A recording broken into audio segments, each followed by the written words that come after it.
ទស្សនិកជនគ្នាមិត្តយុវវ័យរបស់គ្នាសប្បាយទេសប្បាយប៉ុណ្ណាបដោះសំឡេងឲ្យខ្លាំងមួយទៀតមកចាបាទឃើញថាបងប្អូនទាំងអស់គ្នាក៏ដូចជាទស្សនិកជនតែទស្សនានៅទីនេះផ្ទាល់ក៏ដូចជាទស្សនានៅតាមគេដ្ឋានចាពិតជាទទួលបាននូវអារម្មណ៍សប្បាយរីករាយតាមរយៈការប្រគំតន្ត្រីដ៏ធំនិងអស្ចារ្យចាគឺកម្មវិធីប្រគំតន្ត្រីនៃក្តីស្រឡាញ់នៃស្ថានីយទូរទស្សន៍ CTN និង My TV លោកស្រីនិងអ្នកកញ្ញាជាទីគោរពនិងជាទីមេត្រី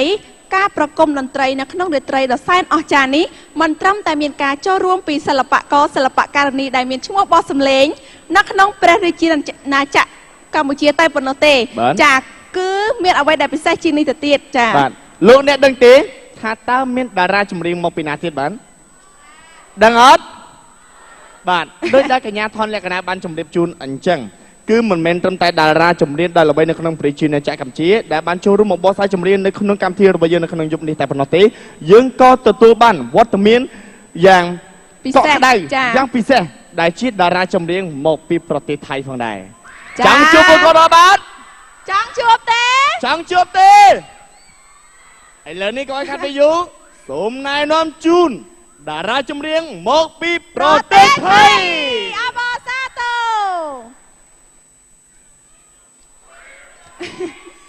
រណាគេអូสวัสดีค่ะสวัสดีค่ะสวัสดีครับเชิญ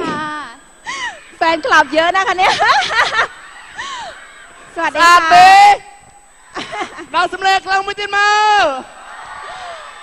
ค่ะตอนนี้ขอให้คุณทักทายและแนะนำตัวให้กับแฟนคลับหน่อยค่ะค่ะก็สวัสดีนะคะแฟนๆนะคะที่นี่ทุกๆคนเลยก็วันนี้หนุ่มจีนดีใจมากที่ได้มาเจอกับทุกๆคนในวันนี้นะคะมีความสุขมากค่ะจ้าบอกออกนี่สนับบ้านเนาะบอกบ้านนี่เชื่อหมายบอกปลายเนาะถือบอกออดก็ทากดชมวกขนมจีนนั่งวันในเย็บซาเข้าไหมนมมาจกจ้ากดเมียนจันสบายดีนะแต่บ้านจัวบอกโอ้นักลงไงนี้ให้จีบแซ่กุทากดเมียนเสกได้ศกเย่ไอจอมก็คือทากดสบายดีแต่มาดองจ้าone more question I just would like to ask you that how do you feel when you arrive in Cambodia this time when I arrive here I'm so glad to meet my fans they can support me and I feel so good don't know how to say thank you so much I love you អរគុណច្រើនបាទឥឡូវខ្ញុំសូមសង្កត់លេខៗគាត់ចង់និយាយថានៅពេលដែលគាត់បានមកដល់ប្រទេសកម្ពុជាដំបូងនេះគឺគាត់មានអារម្មណ៍ថាសប្បាយរីករាយរឿងរំភើបខ្លាំងមែនទែនហើយអ្វីដែលសំខាន់គឺគាត់បានជួបប្រិយមិត្តដែលគ្រប់គ្រងគាត់ទាំងអស់គ្នាហើយឥឡូវនេះគាត់រោពាក្យនិយាយសឹងតែពុំបានទេរំភើបចាและคุณขนมจีนมาที่กัมพูชานี้เป็นครั้งที่เท่าไหร่แล้วคะเนี่ยครั้งที่2ค่ะที่พนมเปญอ๋อเหรอคะจ้า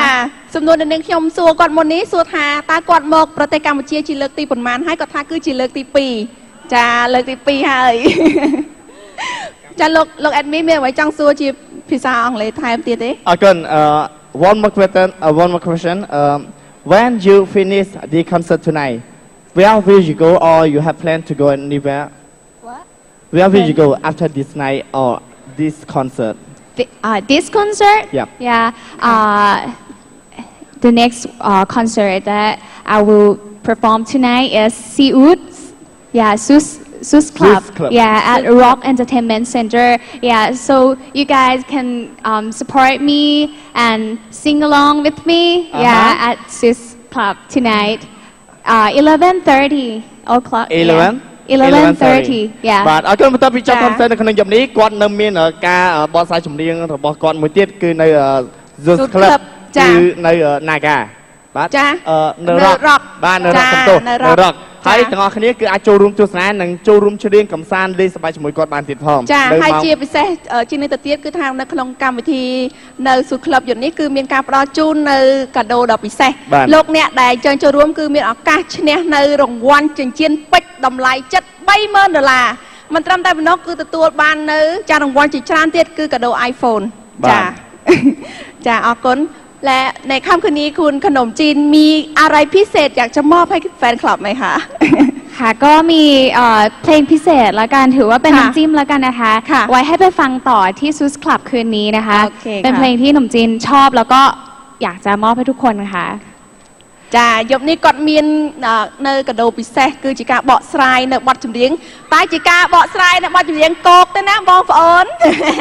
ព្រោះថាបើចង់ស្ដាប់ជាបន្តទៀតសូមអញ្ជើញទៅស៊ូតក្លឹបនៅក្នុងរាត្រីនេះចា អរគុណច្រើនចង់ស្ដាប់គាត់បកស្រាយចម្រៀងទេដល់សម្លេងឲ្យខ្លាំងដល់គ្នាមួយមកបាន เสียงไหมใครว่ามันไม่เสียงแต่ใจมันนับเทียงว่ายังไงก็ใช่เธอถึงมันพลาดก็เพลอตามใจตัวเองดูอีกสักทีประมาณนี้ค่ะ thank you ចាប់ហើយអបអរសាទរពីរស់ទេបងប្អូន ព្រោះទេ ចង់ស្ដាប់គាត់ច្រៀងទៀតអត់បើចង់យប់នេះទៅស៊ូតក្លឹប បន្តកម្មវិធីចុះគាត់បានជម្រាបជូនហើយ បាន ចា កម្មវិធីជាច្រើននៅក្នុងយប់នេះនៅស៊ូក្លឹបដែលលោកអ្នកបានស្គាល់ស៊ូក្លឹបគឺនៅរ៉ុកផ្ទាល់តែម្ដងអរគុណច្រើនហើយក៏សូមជម្រាបទៅកាន់បាទពុកម៉ែបងប្អូនមិត្តជីវិតក៏ដូចជាទស្សនិកជនរបស់គ្នាផងដែរនៅក្នុងរាត្រីនេះគាត់មិនមែនមកតែម្នាក់ឯងទេគឺមកជាក្រុមមានគ្នារហូតដល់3នាក់ឯណោះ จ้า แล้วคุณขนมจีนมีอะไรจะฝากทิ้งท้ายให้กับแฟนคลับไหมคะ ค่ะก็ต้องบอกเลยว่าทุกครั้งที่มาที่พนมเปญนะคะมีความสุขทุกครั้งแล้วก็แฟนๆเนี่ยถึงแม้จะไม่ได้เจอกันแต่ว่าเขาก็ยังติดต่อเราผ่าน Instagram อยู่นะคะก็ขอบคุณมากๆแล้วก็สำหรับคืนนี้เนี่ยก็ไปสนุกกันให้หายคิดถึงที่ซูสคลับละกันค่ะ ចាហើយជាចុងក្រោយនេះគាត់ក៏បានប្រាប់ថានៅពេលដែលគាត់មកដល់ទីក្រុងភ្នំពេញគឺគាត់តែងតែទទួលនៅអារម្មណ៍សប្បាយរីករាយជាពិសេសទស្សនិកជនដែលគ្រប់គ្រងគាត់នឹងចាធ្វើច្បាប់តែមិនបានជួបគ្នាក៏ប៉ុន្តែបានទំនាក់ទំនងគ្នាតាមរយៈ Instagram ឬក៏ប្រព័ន្ធចា Facebook ផ្សេងៗផងដែរចាហើយនៅក្នុងរាត្រីនេះបើសិនជាចង់ជួបគាត់សូមអញ្ជើញទៅស៊ូតក្លឹបនិងបន្តនៅភាពសប្បាយរីករាយជាបន្តទៀតខอบคุณค่ะ ขอบคุณนะคะ Thank ขอบ you คุณ ចា ค่ะ នៅពេលនេះសូមសម្ដែងអបអរសាទរចាជំនរនាងកញ្ញាขนมจีนចាចាអរគុណ ដោយដែលយើងបានជម្រាបជូនអំបញ្ញមិញអញ្ចឹងគាត់មិនមែនមកតែម្នាក់ឯងទេចង់ជួបក្រុមរបស់គាត់ទៀតអត់បានចង់អត់បើចង់ធ្វើយ៉ាងណាដល់សម្លេងខ្លាំងមួយទៀតមក ចានៅពេលនេះសូមជួបជាមួយនឹងតារាចម្រៀងដែលមកពីប្រទេសថៃជាបន្ត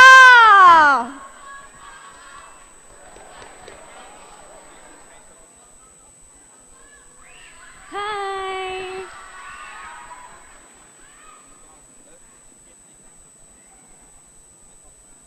สวัสดีค่ะ สวัสดีครับ ค่ะ ជម្រាបសួរ ចាចង់សួរបងប្អូនទាំងអស់គ្នាស្គាល់គាត់អត់អ្នកណាគេ អ្នកណាគេស្គាល់ខ្លះបាទលើកដៃមើលមើលអត់ឃើញទេ ឥឡូវ មួយ សូម យើងនៅកន្លែង សូម ភ្លឺ ម្នាក់មកនិយាយឲ្យលឺតិចមកអ្នកណាគេ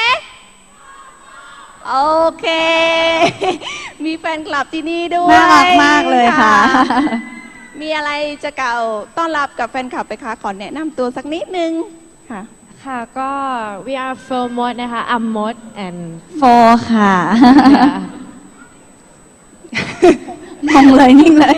បាទ ค่ะ លើកកញ្ញាថតលក្ខណៈ គាត់ ប្រកែកភាសាថៃ ចា អញ្ចឹងត្រូវសភាពបានច្រើនជាងខ្ញុំបាទព្រោះខ្ញុំចេះតែសวัสดีครับមួយទេ ค่ะอยากถามเกี่ยวกับความรู้สึกว่ามาที่นี่มีความรู้สึกยังไงบ้างคะ actually this is our second time that we came here បាទ you guys is very nice you guys very nice you guys very cute I love you ចា៎ខ្ញុំមិនបាច់បកប្រែទេ នេះ ចា គឺជាចំណុចដែលចាប់អារម្មណ៍មួយសម្ភារថៃជាភាសាអង់គ្លេសអូខេគាត់បាននិយាយថានេះគឺជាលើកទី2ហើយដែលបានចូលរួមនៅក្នុងកម្មវិធីចូលរួមមកដល់ប្រទេសកម្ពុជាហើយគាត់មានអារម្មណ៍សប្បាយរីករាយហើយគាត់ចង់និយាយថាគាត់ស្រឡាញ់អ្នកទាំងអស់គ្នាបាទអូខេ so what do you have title of your song that you have to sing tonight actually we prepared a song it's just only just a hook yeah and โอเค ก็เพลงจีบได้แฟนไม่รักนะคะ ก็ ค่ะ เดี๋ยวลองฟังดูถ้าเกิดลองได้ก็ลองตามโปรโมทด้วยแล้วกันนะคะ ค่ะ โอเคค่ะ let's get start ចាមុននឹងជួបជាមួយនឹងបទចម្រៀងសូមសំឡេងអបអរសាទរឲ្យខ្លាំងៗទាំងអស់គ្នា อยากจีบได้แฟนไม่รัก ตอนนี้ช่วงเหงาหนัก อยากได้คนเทคแคร์อยากจีบได้แฟนไม่ห่วงขอแค่ใครเลี้ยวแลถ้าเธอว่าแฟนว่าไงขอบคุณค่ะ thank you very much បាទនិយាយទៅនេះគឺជាការបកស្រាយបទចម្រៀងគោខ្លីៗពីព្រោះថាដោយសារតែគាត់ចង់លាក់ទុកបទចម្រៀងពេញតែម្ដងហើយពីស្បែកនេះនឹងការបង្ហាញក្បាច់រំរបស់គាត់ពេញតែម្ដងគឺនៅក្នុង Zeus Club នៅក្នុងយប់នេះបើចង់ជួបការបកស្រាយចម្រៀងការសម្ដែងការរំរបស់គាត់កុំភ្លេចទៅ Zeus Club ដល់គ្នាក្នុងយប់នេះអូខេបាទ មានអ្នកឆ្លើយយេហើយចាលោកអេនវីមានសំណួរអីចង់សាកសួរទៅកាន់គាត់ទាំងពីរទេ អូខេឥឡូវលក្ខណៈស៊ូមម្ដងព្រោះមិនខ្ញុំស៊ូគាត់ហើយ ចាคุณมดกับคุณโฟมาที่นี่เป็นครั้งที่เท่าไหร่แล้วคะ ครั้งที่2ค่ะ ครั้งที่สอง ใช่ เหมือนกั ค่ะ นแล้วครั้งแรกมางานอะไรอะคะ มางานอีเวนต์ค่ะ ก็มาร้องเพลงค่ะ อ๋อค่ะ น่าจะมีหลาย ๆ ท่านได้ตามไปดูบ้าง ចាចង់សួរថាពេលដែលគាត់មកលើកទី1បងប្អូនមានបានឃើញគាត់អត់ ឃើញអត់ឃើញនៅណាអូសាបាត់លឺខានហៀអូខេអរគុណច្រើនឥឡូវការសម្ដែងរបស់គាត់ក៏បានបញ្ចប់ទៅហើយសម្រាប់កម្មវិធីរបស់យើងក៏នៅមានជាបន្តទៅទៀតនៅក្នុងកម្មវិធីដ៏សប្បាយនៅក្នុងថ្ងៃនេះនៅក្នុងថ្ងៃទិវានៃសេចក្តីស្រឡាញ់ផងដែរអរគុណច្រើនមុននឹងគាត់សម្រាប់ដល់សម្លេងជូនពួកគាត់ទៅពីនេះមួយទៀតមកបាទ ចាអបអរសាទរខอบคุณ ขอบคุณ ค่ะ ค่ะขอบคุณค่ะ thank you very much thank you very much bye ចាយ៉ាងមិនដែរលោក NB បាទមានអារម្មណ៍ថានៅពេលដែលគាត់បកស្រាយបទចម្រៀងជាចង្វាក់សង្តំងឬក៏ចង្វាក់កន្ត្រាអារម្មណ៍មិញគឺបទហ្នឹងគឺយើងសឹងតែជាបានលឺបានរាំបានស្ដាប់ជាមួយហើយនៅក្នុងបទចម្រៀងតាម YouTube ឬក៏តាមប្រព័ន្ធផ្សព្វផ្សាយផ្សេងៗពីរោះបាទហើយអ្វីសំខាន់នោះគឺខ្ញុំចូលចិត្តបទចម្រៀងអំបៃមិញដែរ ចាធ្លាប់ស្ដាប់ដែរហ៎ ធ្លាប់ស្ដាប់ហើយចូលចិត្តរាំតែគាត់ណាយើងរាំអត់ស្អាតដូចគេ ចាអញ្ចឹងលោក NB fan club របស់គាត់ដែរអញ្ចឹង